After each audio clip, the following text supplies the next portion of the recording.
It's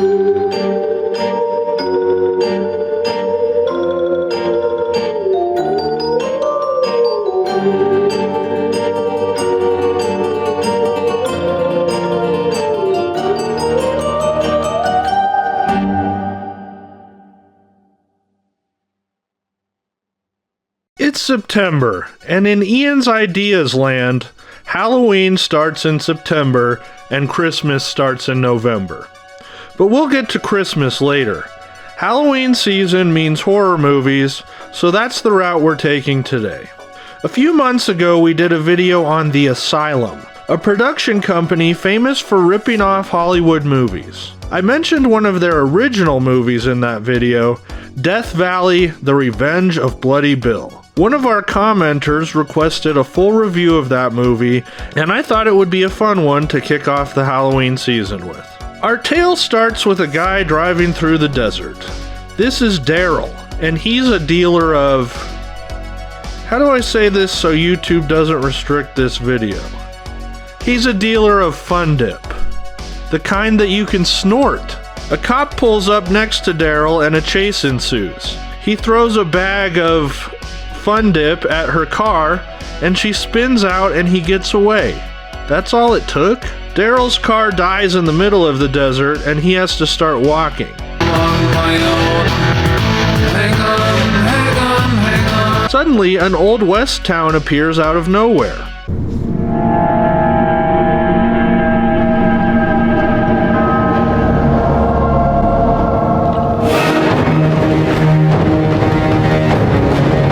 Water!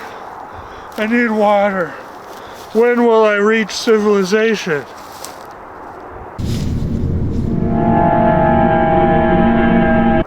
Ooh. So Daryl enters the bar, but is attacked by zombies. You! Hey man, my money spends here just as well as anybody else, but Jesus.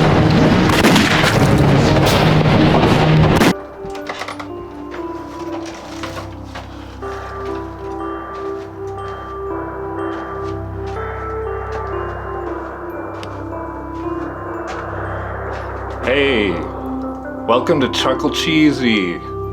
Chuckle Cheesy? What is this place? Rodney?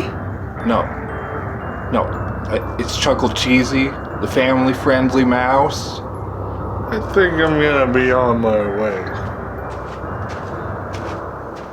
Bring the whole family next time. See you later. Okay, so Daryl seemingly gets killed, and this leads to the theme song of this movie. A song called Blood by German artist Ralph Reicherman. More on him later.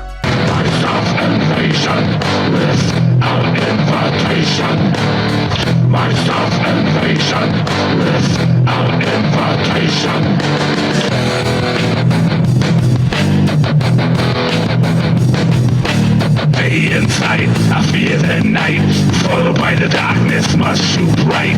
Every time I run outside, I find somebody that's ready to fight.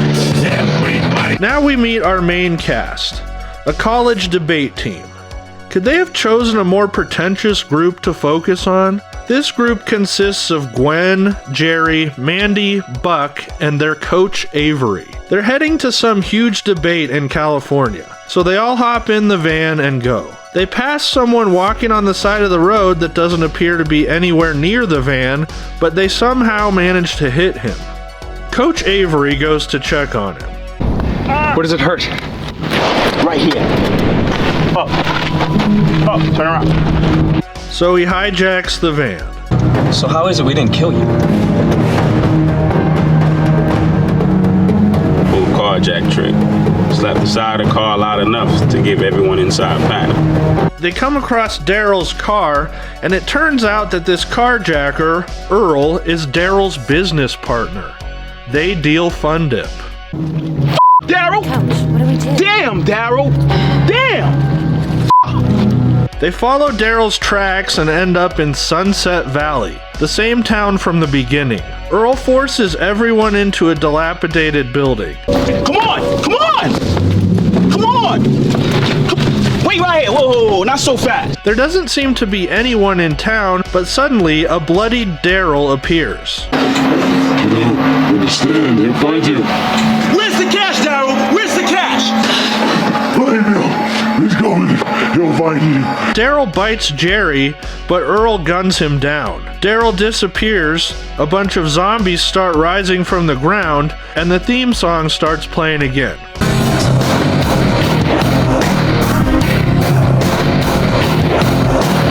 Okay, I mentioned the writer of the theme song at the beginning of this video. Ralph Reicherman is a pretty successful German musician. In fact, he played bass for the Scorpions for 12 years. Yeah, the band famous for that song Rock You Like a Hurricane. His music ranges from very poppy to pretty heavy, like the stuff in this movie. How he got roped into doing this movie, I don't know.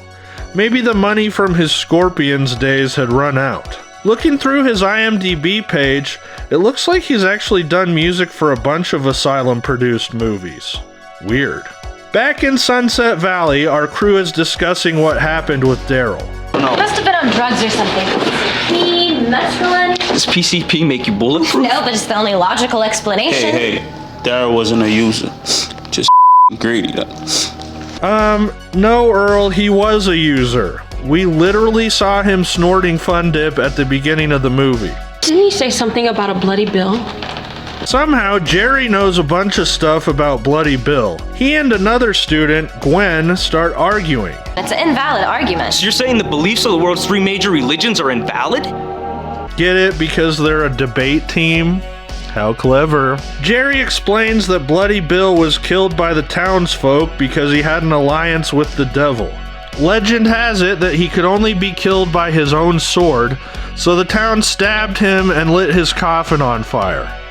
Now, I should note that Bloody Bill was a real person. William Anderson was a Confederate leader in the mid-1800s and was notorious for how many Union soldiers he killed during the war. However, his death is pretty well documented, and it wasn't at the hands of an angry town mob. He was shot in the head by a Union soldier and died instantly. It's kind of weird to me that the creators of this movie chose to base it on the real Bloody Bill but didn't bother to go into his actual history. Like, why not just create a completely new character? Moving on, a bunch of zombies show up, and even though Earl put our crew in this situation, our team realizes they'll have to trust him in order to get through this. That's gonna make you feel better. Go ahead. Go ahead.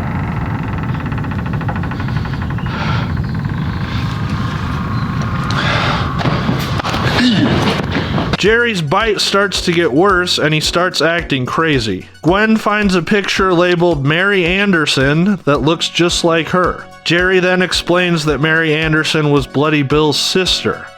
When the townspeople of Sunset Valley learned of this, they hanged her. Bill found her body and put a curse on Sunset Valley. Are they going to explain why Jerry knows so much about all of this? No? Okay. He starts acting even more unhinged. And he's gonna get us. He's gonna get us too.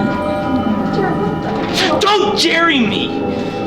And he and Gwen start debating again. Listen, I know the evidence seems to support the legend, but there is a reasonable and logical explanation for all of this. Dead people do not just get up and start eating people. This whole debate theme is getting really tiresome. Thankfully, Bill shows up and starts killing people, and we get another ridiculous song.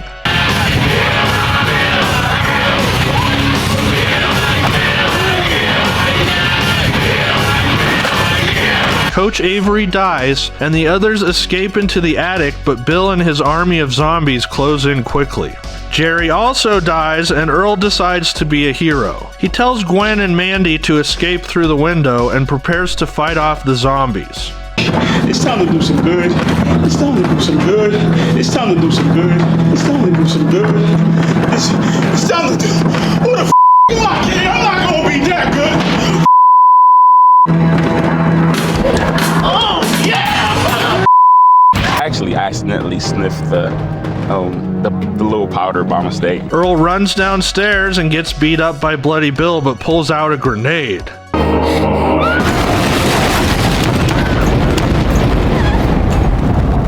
We made it. They're all gone. But suddenly, Earl appears. He's fine and suddenly wearing a cowboy getup. Earl, is that you? Thank God. Thank God it's you. Did she forget that Earl is the one that kidnapped them and dragged them into this zombie-infested town? Let's just say some obliging fellas got in the way of those explosives for me.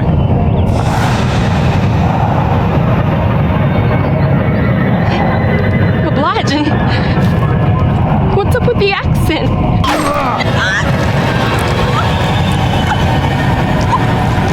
Oh wait, it was Bloody Bill all along. He was just wearing Earl's face. Gwen runs off and the theme song plays again.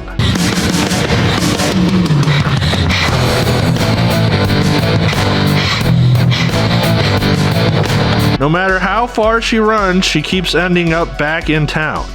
This is impossible. She barricades herself in a creepy room that features some skulls and a Confederate flag. She remembers that she strongly resembles Bloody Bill's sister, and when he enters... Bill,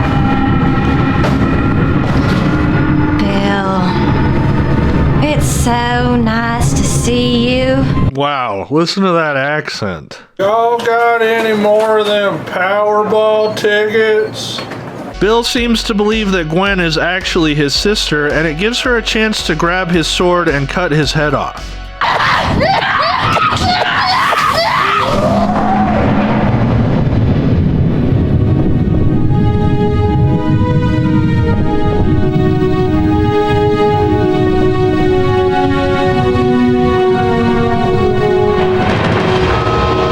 And Gwen walks off into the sunset. The DVD of this movie has a little behind-the-scenes featurette where the director says this. Most horror scripts are very one-layered. This is very multi-dimensional. And yes, Byron, The Revenge of Bloody Bill is so much more multi-dimensional than most horror movies. We also hear from the writers, twin brothers John and Matt Ewan. We were writing it, we sort of imagined it one way, but they've all added their own thing. Can't tell them apart, by the way. I can't. Matt, John, I don't know. Don't ask. These guys actually had a main role in the movie Observe and Report. They've also had roles in various other movies and TV shows, but this is the only one they've ever written. I can't imagine why they weren't given another chance.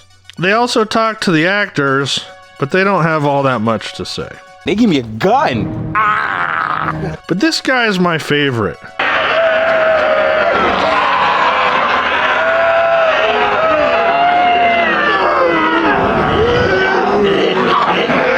Zombie orchestra director? That cannot be a real job.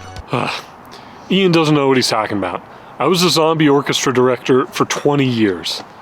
It's always the people who know the least about an art form who talk about it and criticize it the loudest.